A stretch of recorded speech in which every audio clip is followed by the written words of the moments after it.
Church and God of Christ, I can't deal with you. Pentecostal, I can't deal with you. Look at the barriers she had to overcome. But what I like about her, she was persistent.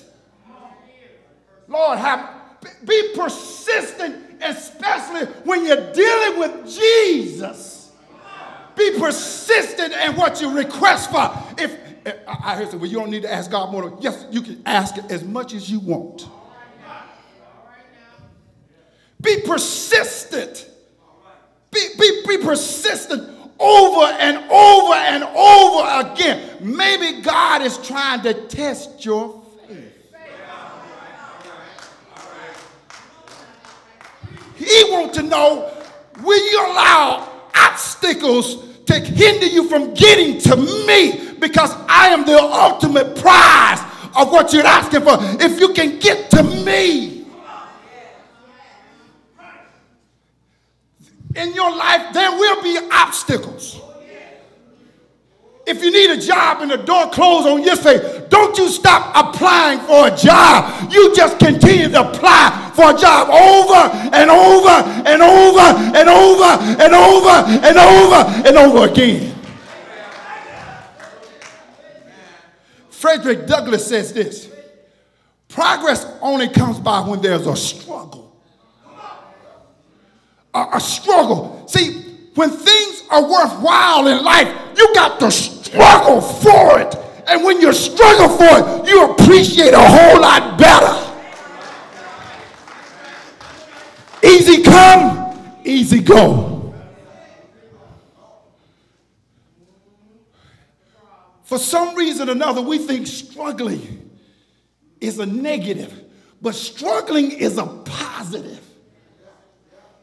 When you got to work for something, when you got to really go out for something, not only do you appreciate it, not only do you consider it a blessing from God. No matter, for example, if God bless you with a Humpty Dumpty type of car, but you were walking at one time, you don't care what kind of car it is, because it can get me from A to B. That's the whole prize. If it can get me from Concord to San Francisco, from San Francisco to Hayward to San Jose, if I put gas in it, check the oil, that's the prize of riding or getting a car to get me from A to B. Not necessarily to look good in the car, but to get me where I want to go.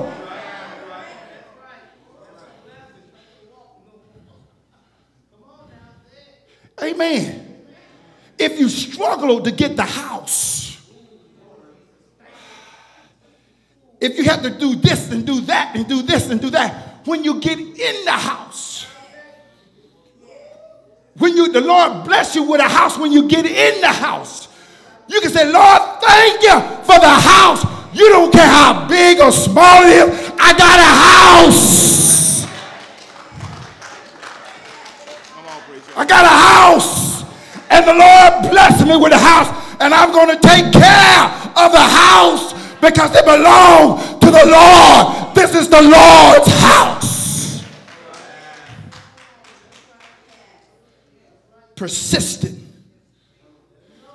Persistence, overcoming rejection, overcoming people who got the different religion, overcoming racism. And then being able to do the reality of where you're at right now. You don't have a job. She has a demon-possessed daughter. And I'm not getting any help. But I'm not going to allow the obstacles in my life. I'm not going to let those who put detours in my life to stop my progress. I need for you to see this woman. I need for you to see this woman who goes all out because her child is in need. She goes all out. All right. And I've discovered mothers are not declared by the title, but she's declared by what she does. I was just thinking what a mother is. A mother, the cleanup woman. The one mother is the math teacher.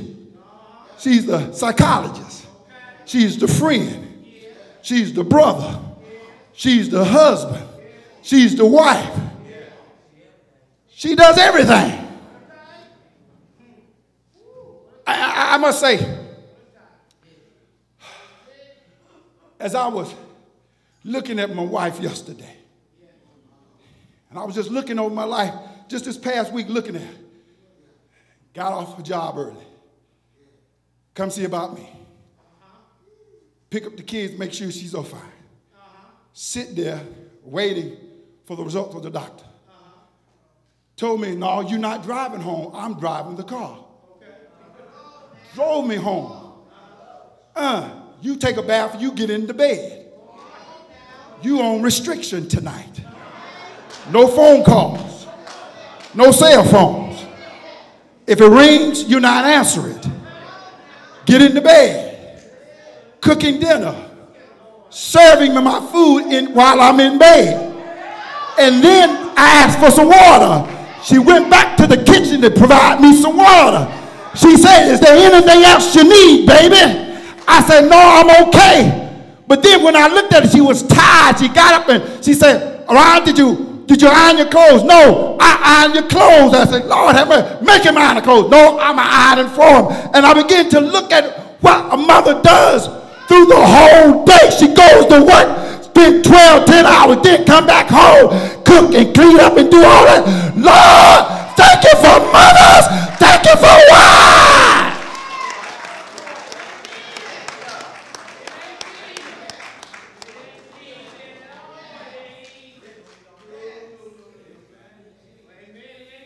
Even though she's tired, she understands she has a job to do. She has a promise to keep that not only to me, but she made with God.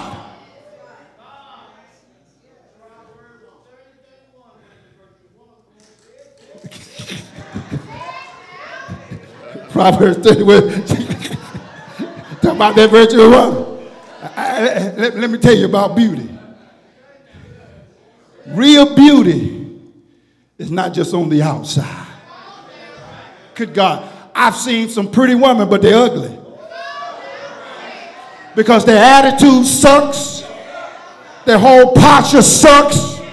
But I've seen women who are just average, put on a little makeup, and because her personality just shined up the room, she became beautiful.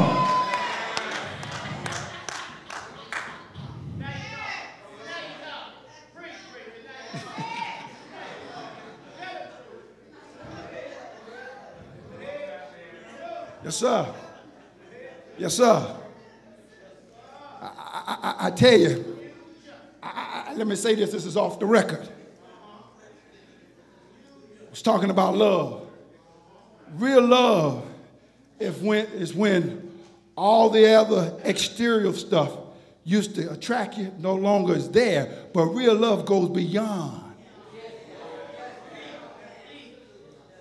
Goes beyond the outer portion of a woman, because that's not her real beauty.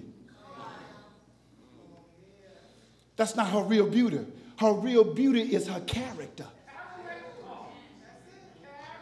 and her reputation. When she cares about how her children goes out and how they look and how they posture, because the children is nothing but a reflection. As much as we hope that our children are a reflection on who the father and the mother is. That's why in the book of Proverbs, when the children, here's the key, and I'm almost finished. When the children stand up, when the children stands up and tells mama, because, see, they know mama ins and out, the ups and downs, the bad habits, the good habits. But when the children comes back and say, mother, you've been a good mother. I understand now I understand when I used to call home from college. How you doing, Dad? Let me speak to Mama. Yeah, let me, you know, now I'm on the other rope with that thing. You don't want to speak to me? Why you want to speak to Mama?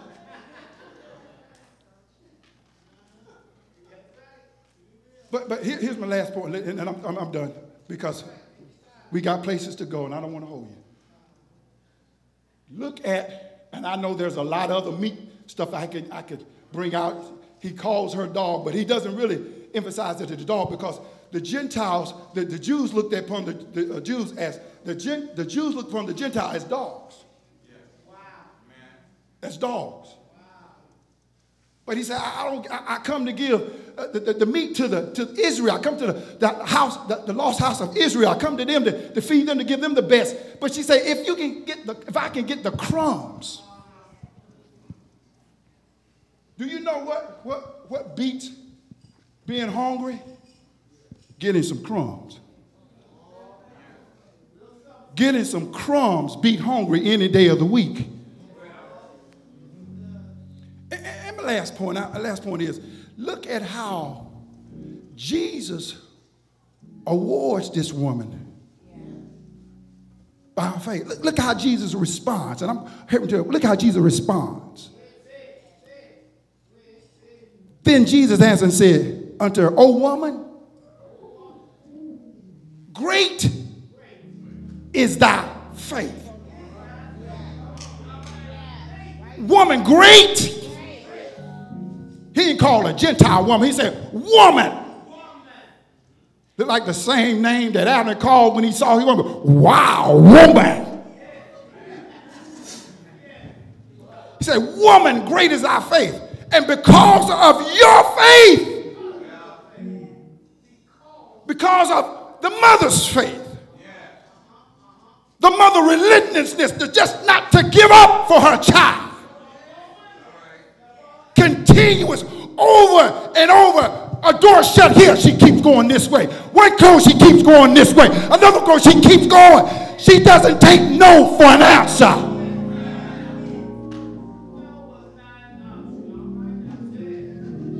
Go ahead, she preaching my sermon. No, it's not an option.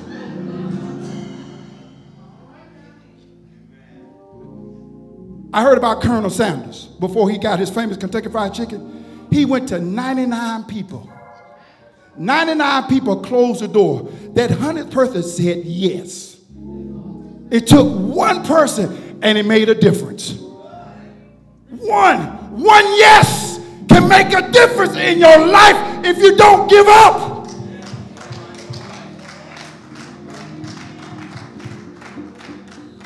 If you don't give up. In other words, there's some people who can go straight. There's some people who got to go around, got to go under, but the whole point, you get there. You get there. Some people have to go to junior college.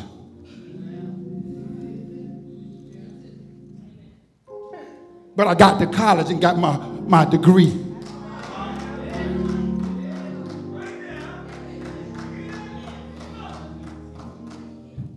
It was in the journey that taught me how to appreciate my degree.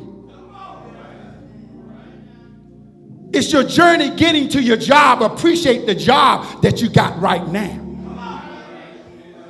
All the obstacles that you had to go through, go under, go by, bypass. But you got a job.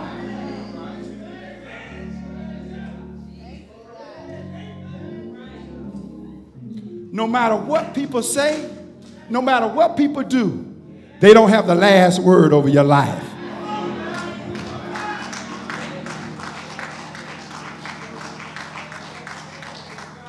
Great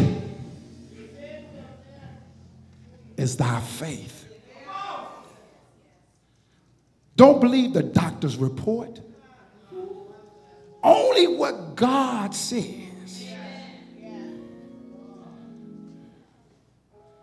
Don't believe the naysayers. what God says. And what faith does,